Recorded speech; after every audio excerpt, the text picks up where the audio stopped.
ಜನಸ್ಥಾನಾಶ್ರಮದಿಂದ ನೀಚ ರಾವಣನು ಅಪಹರಿಸಿಕೊಂಡು ಬಂದ ಸೀತಾಮಾತೆ ನೀನಾಗಿದ್ದರೆ ನಿನ್ನ ನಿಜ ಸಂಗತಿ ನನಗೆ ತಿಳಿಸಮ್ಮ. ನಿನಗೆ ನಾನು ಕೆಲವು ವಿಚಾರಗಳನ್ನು ತಿಳಿಸಬೇಕಾಗಿರುವುದು ಜನನೇ ಇದೆ. ನಾನೇನಾದರೂ ಕನಸನ್ನು ಕಾಣುತ್ತಿರುವೆ. ನೀವು ಕನಸಿನಲ್ಲಿ ಕಾಣಬಾರದೆಂದು ಹೇಳುವರಲ್ಲ, ಮಂಗಳಕರವು ಎಂದು ಹೇಳುವರು. ರಾಮಚಂದ್ರ, ನೀನು ಗಾವ ಮಂಗಳವಾಗಲಿ ಸ್ವಾಮಿ. ಇಷ್ಟಕ್ಕೂ ರಾಮಚಂದ್ರನಾಗುತ್ತಾಂತವನ್ನು ಹೇಳುತ್ತಿರುವುದಲ್ಲ. ಈತನನ್ನು ನೋಡುತ್ತಿದ್ದರೆ ಶತ್ರು ಪಕ್ಷದವನಲ್ಲವೆಂದೂ ಸಹ ಭಾಸವಾಗುತ್ತಿರುವುದು. ಹಾಗೆ ನನ್ನ ನಿಜಾಂಶವನ್ನು ಈತನಲ್ಲಿ ತಿಳಿಸುವೆ.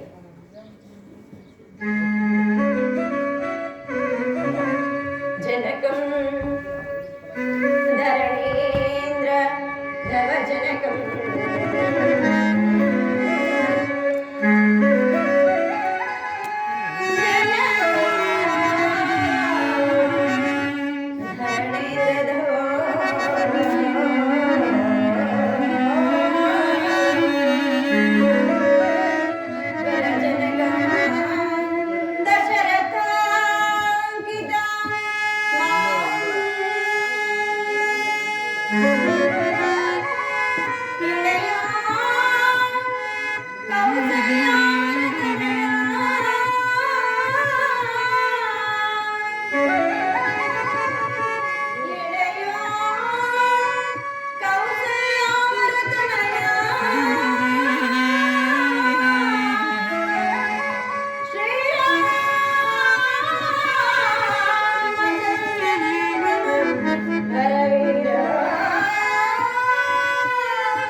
ಕೇಸರಿಯ ಮಗನಾಗಿ ವಾಯುಪುತ್ರ ವಂಶದಿಂದ ಅಂಜನಾದೇವಿಯ ಗರ್ಭದಲ್ಲಿ ಜನಿಸಿದ ನಾನು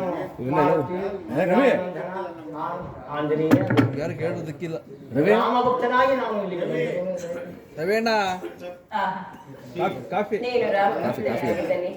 ನಿನಗೆ ಅಯ್ಯ, ನೀನು ರಾಮ ಭಕ್ತನೆಂದು ಹೇಳುತ್ತಿರುವೆಯಲ್ಲ, ನನ್ನ ಸ್ವಾಮಿ ಕ್ಷೇಮದಿಂದಿರುವರೆ. ಅಮ್ಮ, ಮೊದಲು ನಿನಗೆ ಸಂದೇಹ ಬಂದಿರಬೇಕಲ್ಲವೇ? ಸಂದೇಹ ಬಿಡುವ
ಹೆಚ್ಚಾಗ್ತಂದ್ರೆ ಕುಡಿಯೋರಿಲ್ವೇ? ನಿಮ್ಮನ್ನು ರಾವಣನು ಸನ್ಯಾಸಿವೇಶದಲ್ಲಿ ಮೋಸದಿಂದ ಅಪಹರಿಸಿಕೊಂಡು ಬಂದ ಕಾಲದಲ್ಲಿ ಅಮ್ಮ, ನೀವು ಆಕಾಶ ಮಾರ್ಗವಾಗಿರುವಾಗ ನಿಮ್ಮ ಆಭರಣಗಳನ್ನು ಒಂದೊಂದಾಗಿ ಜಾರಿಸಿ ಕೋಪದಿಂದ ಕೆಳಗೆ ಬಿಸಾಡಿಗಳು ಅಮ್ಮ. ಅನಿರೀಕ್ಷಿತ ಆ ಆಭರಣಗಳು ನಮಗೆ ದೊರಕಲು ಅವುಗಳನ್ನು ತೆಗೆದುಕೊಂಡು ಹೋಗಿ ಅವುಗಳನ್ನು ತೋಡಿ ಮತ್ತೆ ಅದೇ ಆಭರಣಗಳಿಂದ ಸಂತೋಷವನ್ನು ಪಡೆದಿರಮ್ಮಯ್ಯ. ಆಗ್ಲಿ, ಈಗಲಾದ್ರೂ ತಿಳಿಸಪ್ಪ, ನನ್ನ ಕ್ಷಾನಂದ ಸ್ವಾಮಿಯು ಕ್ಷೇಮದಿಂದಿರುವರೆಗೆ. ಅಮ್ಮ, ಕ್ಷೇಮದಿಂದ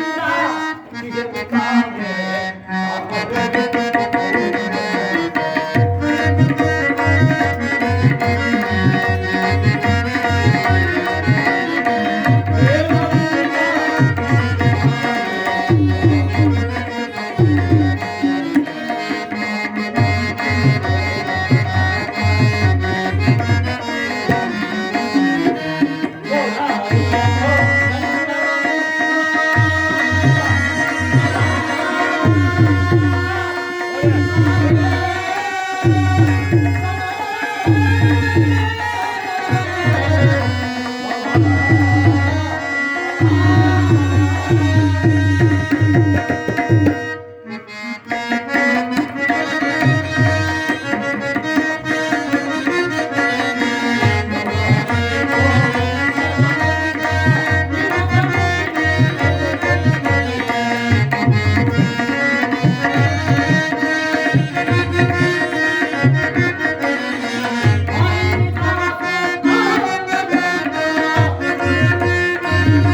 ನಿಜವಾಗಿಯೂ ಕ್ಷೇಮದಿಂದಿರುವಮ್ಮಯ್ಯ.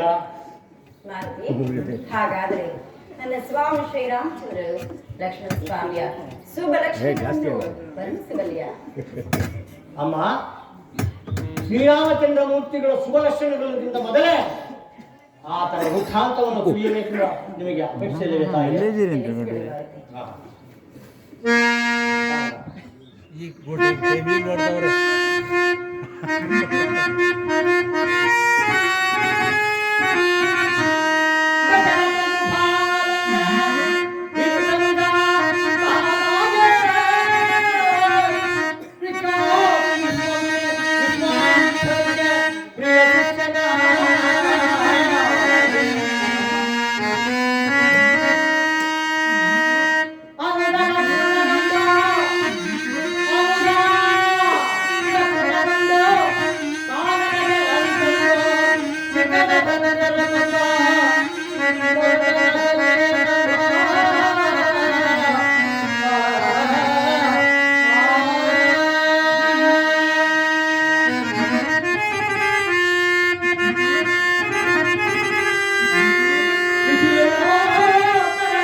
ಶ್ರೀರಾಮಚಂದ್ರ ಮೂರ್ತಿಗಳ ಜನ್ಮ ವೃತ್ತಾಂತವನ್ನು ಗದ್ಯದ ರೂಪದಲ್ಲಿ ತಿಳಿಸಿಬಿಡು.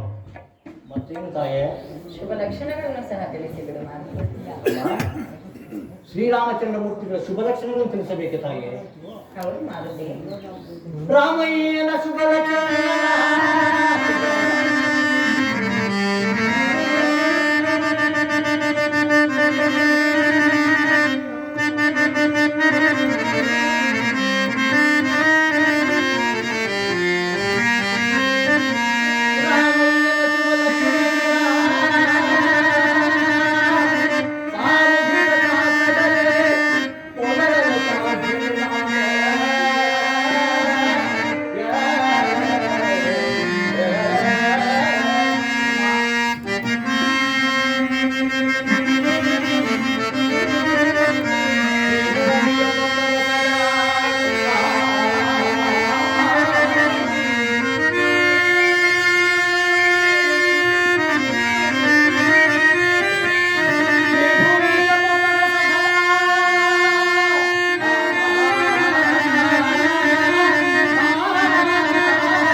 ಶ್ರೀರಾಮಚಂದ್ರ ಮೂರ್ತಿಗಳ ಶುಭ ಲಕ್ಷಣಗಳನ್ನು ಸಹಸ್ರ ದಿನಿಗಳ ಆದಿಶೇಷನಿಂದಲೂ ವರ್ಣಿಸಲು ಸಾಧ್ಯ.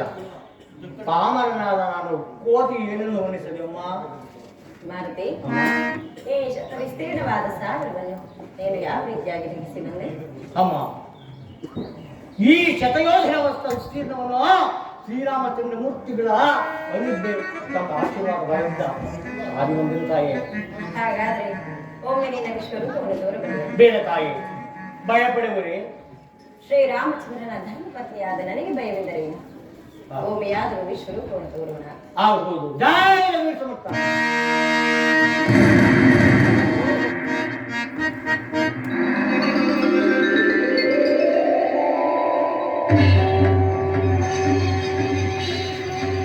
ಮಾರುತಿ, ಸಾಕು ಮಾಡಿ ಮಾರುತಿ, ಸಾಕು ಮಾಡಿ.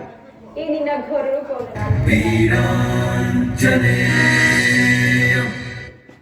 ನಿನ್ನ ಸೌಮ್ಯ ಸ್ವರೂಪದ ಧಾರಣೆಯನ್ನು ಮಾಡುವ ನಾನು ಆಗಬಹುದು ತಾಯಿ, ನನ್ನ ಅಪರಾಧವನ್ನು ಮನಸ್ತಾಯಿ. ಅಮ್ಮ, ಅಯ್ಯ, ಹಾ ನೀನು ಈ ಘನ ವಿದ್ಯೆಗಳನ್ನು ಎಲ್ಲಿಂದ ಕಲಿತೆ? ಅಮ್ಮ, ನಿನ್ನ ಮುಖ ಸುರವನ್ನೇ, ನಿನ್ನ ಮುಖ ಸುರವನ್ನೇ, ಕರವಿಸಲು ಪರಿಪೂರ್ಣವೇ.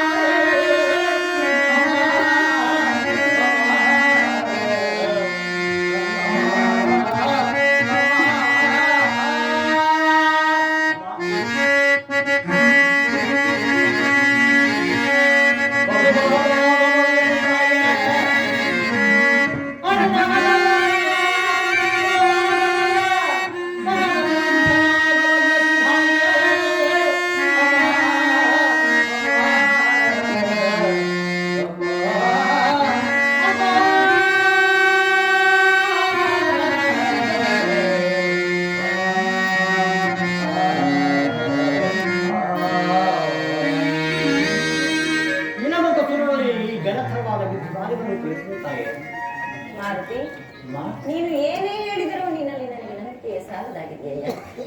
ನನ್ನ ಸ್ವಾಮಿ ನನಗೋಸ್ಕರವಾಗಿ ಯಾವುದಾದರೂ ಗುರುತನ್ನು ಕೊಟ್ಟಿದ್ದರೆ ಅದನ್ನು ಕೊಡುವ ನಾನು. ಅಲ್ಲಿಯವರೆಗೂ ನೀನು ನಂಬಿಕೆಯಲ್ಲಿವೆ ತಾಯಿ. ಖಂಡಿತವಾಗಿ ನಾನು ಈಚೆಗೆ ಎಷ್ಟು ವಿಧವಾಗಿ ಹೇಳಿದರೂ ನಂಬುತ್ತಿಲ್ಲವಲ್ಲ ತಂದೆ. ಇದನ್ನು ಅರಿತೇ ಅಲ್ಲವೇ ನನಗೆ ಈ ಉಂಗರವನ್ನು ಮುದ್ರಿಕೆ ರಾಮ, ನಿನ್ನ ದೂರದೃಷ್ಟಿ ಎಷ್ಟು ಅಗೋಚರ. ಅಮ್ಮ, ತಂದಿರೋನು ತಾಯಿ.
ನನ್ನ ಸ್ವಾಮಿಯ ಮುದ್ರಾಂಕಿತ ಉಂಗುರವನ್ನು ಕಂಡು ನನ್ನ ಸ್ವಾಮಿಯನ್ನೇ ಕಂಡಷ್ಟು ಸಂತೋಷವಾಗಿದೆ. ಮಂಗಳದಾಯಕ ಮುದ್ರಿಕೆ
ಅದಕ್ಕೇಕೆ ನೀವು ಗಾಬರಿ ಪಡಬೇಕು, ಭಯ ಪಡಬೇಕು? ಬನ್ನಿ, ಈ ನನ್ನ ಭುಜದ ಮೇಲೆ ಕುಳಿತುಕೊಳ್ಳಿ. ನಿಮ್ಮನ್ನು ಆಕಾಶ ಮಾರ್ಗವಾಗಿ ತೆಗೆದುಕೊಂಡು ಹೋಗಿ ಶ್ರೀರಾಮಚಂದ್ರ ಮೂರ್ತಿಗಳ ಪಾದದ ಬಳಿಯಲ್ಲಿ ಸೌಖ್ಯವಾಗಿ ಬಿಡುವೆನು. ನನ್ನನ್ನು ಒಂದು ಸಾಮಾನ್ಯವಾದ ಕೋತಿ ಎಂದು ಭಾವಿಸಿದೀಯ ಅಮ್ಮಯ್ಯ. ಆದರೂ ಕಪಿ ಬುದ್ಧಿಗೆ ನಿನ್ನ ಕಪಿ ಬುದ್ಧಿಗೆ ಸರಿಯಾದ ಮಾತನ್ನೇ ಹೇಳಿದೆನು. ಮಾರುತಿ, ಅಮ್ಮ, ಇಲ್ಲಿ ಬಾ. ನಾನೇನಾದ್ರೂ ನಿನ್ನ ಭುಜದ ಮೇಲೆ ಕುಳಿತು ನನ್ನ ಸ್ವಾಮಿಯ ಬಳಿಯಲ್ಲಿ ಹೋದರೆ ಆ ನೀಚ ರಾವಣನು ಕದ್ದು ತಂದ ಸೀತೆಯನ್ನು ಈ ಕಪೆ ಒತ್ತುಕೊಂಡು ಹೋಗಿ ರಾಮಚಂದ್ರನಿಗೆ ನೀಡಿತೆಂಬ ಈ ನಿಂದನೆ ನನ್ನ ಸ್ವಾಮಿಗೆ ಬರುವುದಿಲ್ಲವೇ? ಯೋಚಿಸಿ ನೋಡು. ಎಷ್ಟೇ ಆಗಲಿ ಮಂಗನಲ್ಲವೇ ತಾಯಿ. ಮಂಗನ ಕಪಿ ಬುದ್ಧಿಗೆ ತಕ್ಕಂತೆ ಮಾತನಾಡಿದ್ದೆ. ನನ್ನ ಅಪರಾಧವನ್ನು ಮನ್ನಿಸು ತಾಯಿ. ಅಮ್ಮ, ನನ್ನಿಂದ ನೀವು ಗುರುತಿಗಾಗಿ ಹುಂಗುರವನ್ನು ಪಡೆದಿರಿ. ತಮ್ಮ ಗುರುತನ್ನಾದರೂ ಚೂಡಾರತ್ನವನ್ನು ಕೊಟ್ಟರೆ ಶ್ರೀರಾಮಚಂದ್ರ ಮೂರ್ತಿಗಳಿಗೆ ಅದನ್ನು ತಲುಪಿಸಿ ಬಹಳ ಸಮಾಧಾನ ಬಂದು ಅಂತ ಹೇಳಿದರು ತಾಯಿ. ಆಗೋಯ್ತಾ? ಪಕ್ಕ ಮಾರುತಿ,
ಅಮ್ಮ,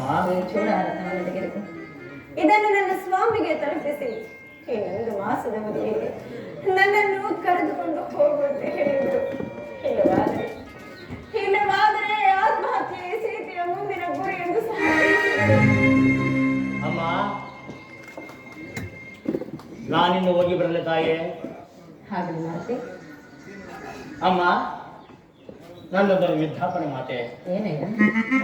ಶ್ರೀರಾಮಚಂದ್ರ ಮೂರ್ತಿಗಳಿಂದ ಅನಿದ್ದೆ ಪಡೆದು ಬರುವಾಗ ಅಮ್ಮ, ತಮ್ಮ ದರ್ಶನವಾಗುವವರೆಗೂ ಹಸನ ಆಹಾರವಿದ್ದರೆ ಗೈಯುವುದಿಲ್ಲ ಎಂದು ನಿರ್ಧರಿಸಿದ್ದೇನೆ ತಾಯಿ. ತಮ್ಮ ದರ್ಶನವಾಯಿತು. ಇಷ್ಟರ ಮೇಲೆ ಅನ್ನದಿಂ ಜೀವ, ಅನ್ನದಿಂ ದೈವ, ಅನ್ನದಿಂ ಪ್ರಾಣ, ಅನ್ನದಿಂ ಮೋಕ್ಷ ಎಂಬ ಗಾಥೆಯನ್ನು ಅನುಸರಿಸಿ ಈ ಕುಕ್ಷಿಯು ಹಸನ ಆಹ್ವಾನಗಳನ್ನು ಅಪೇಕ್ಷೆ ಪಟ್ಟಿದೆ. ಇಲ್ಲಿ ಕಾಣುವ ದಶನಾಲ್ಕರಲ್ಲಿ ಒಂದು ದರ್ಶನಕ್ಕೆ ಅವಕಾಶ ಕೊಟ್ಟರೆ ಒಂದೆರಡು ಹಣ್ಣುಗಳನ್ನು ತಿಂದು ಹೋಗುತ್ತಾರೆ. ಆಗಲಿ, ನನ್ನ ಆಶೀರ್ವಾದವನ್ನು ಪಡೆದು ಇಲ್ಲಿ ಬಿದ್ದಿರುವ ಒಂದೆರಡು ಹಣ್ಣುಗಳನ್ನು ತಿಂದು ಇಲ್ಲಿಂದ ವೈದ್ಯನಾದ ಲಕ್ಷ್ಮಣ ಸ್ವಾಮಿಗೆ ತನ್ನ ಕುಶಲವನ್ನು ಏನೆಂದು ತಿಳಿಸಿರುತ್ತಾಯೆ? ಅವರಿಗೆಲ್ಲರಿಗೂ ನನ್ನ ಆಶೀರ್ವಾದಗಳನ್ನು ತಿಳಿಸಿ ನನ್ನ ರಾಮಚಂದ್ರನಿಗೆ ಅನಂತ ಕೋಟಿ ವಂದನೆಗಳನ್ನು ಹೋಗಿ ಬರುತ್ತಾಯೆ.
ಮೇಘನಾಥನ ಯಾರು?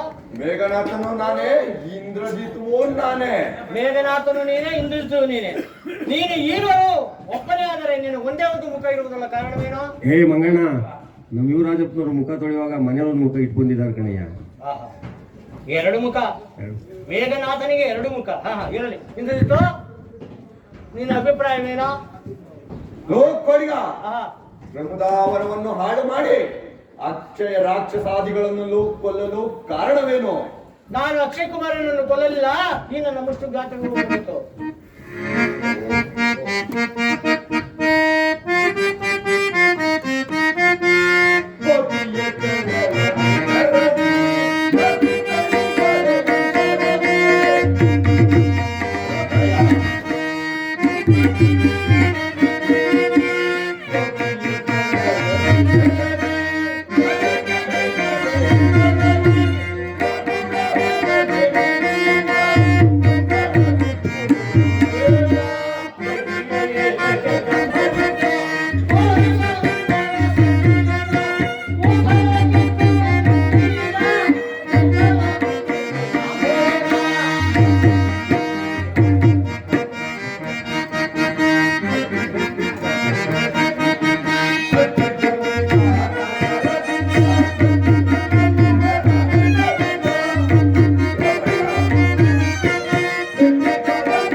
ನನ್ನ ಅದ್ಭುತವಾದ ಬಾಣಗಳನ್ನೆಲ್ಲ ಅಂಗೀಕರಿಸದೆ ನಿಂತಿರುವೆಯ ನೀನು ಅಂತಹ ಪರಾಕ್ರಮಶಾಲಿಯ? ನನ್ನ ಪರಾಕ್ರಮವನ್ನು ನೀನು ತಿಳಿಯಬೇಕಾದರೆ ಅಕ್ಷಯನಿಗಾದ ಶಿಕ್ಷೆಯನ್ನು ನೆನಪಿಸಿಕೊಳ್ಳೋ. ಇದು ಸಾಮಾನ್ಯವಾದ ಕಪಿಯಲ್ಲ. ನನ್ನಲ್ಲಿದ್ದ ಅಸ್ತ್ರಗಳೆಲ್ಲ ನಿಷ್ಪ್ರಯೋಜನವಾದವು. ನೀನು ಬ್ರಹ್ಮಾಸ್ತ್ರವನ್ನು ಉಪಯೋಗಿಸುವೆನು. ಏನಾಗ್ತಿಲ್ಲ? ಇಂದ್ರಜಿತು ಬ್ರಹ್ಮಾಸ್ತ್ರವನ್ನು ಪ್ರಯೋಗ ಮಾಡುತ್ತಿರುವನಲ್ಲ, ಬ್ರಹ್ಮಾಸ್ತ್ರಕ್ಕೆ ಕಟ್ಟಿ ಬೀಳಲೇಬೇಕಾಗಿರ್ಬೋದು. ಇರಲಿ, ಇದೊಂದು ಅವಕಾಶವೇ ಸರಿ. ಈತನು ನನ್ನನ್ನು ಬ್ರಹ್ಮಾಸ್ತ್ರದಿಂದ ಕಟ್ಟಿಕೊಂಡು ಹೋಗಿ ಆ ನೀಚರಾವಣನ ಆ ಸ್ಥಾನಕ್ಕೆ ಬಿಡುವಂತೆ ಅಲ್ಲಿ ನಡೆಯುವ ವಿದ್ಯಮಾನವನ್ನು ತಿಳಿದುಕೊಳ್ಳುವ ಒಂದು ಅವಕಾಶವೇ ಸರಿ. ಇಂದ್ರಜಿತು, ನಿನ್ನ ಬ್ರಹ್ಮಾಸ್ತ್ರವನ್ನು ಪ್ರಯೋಗ ಮಾಡ.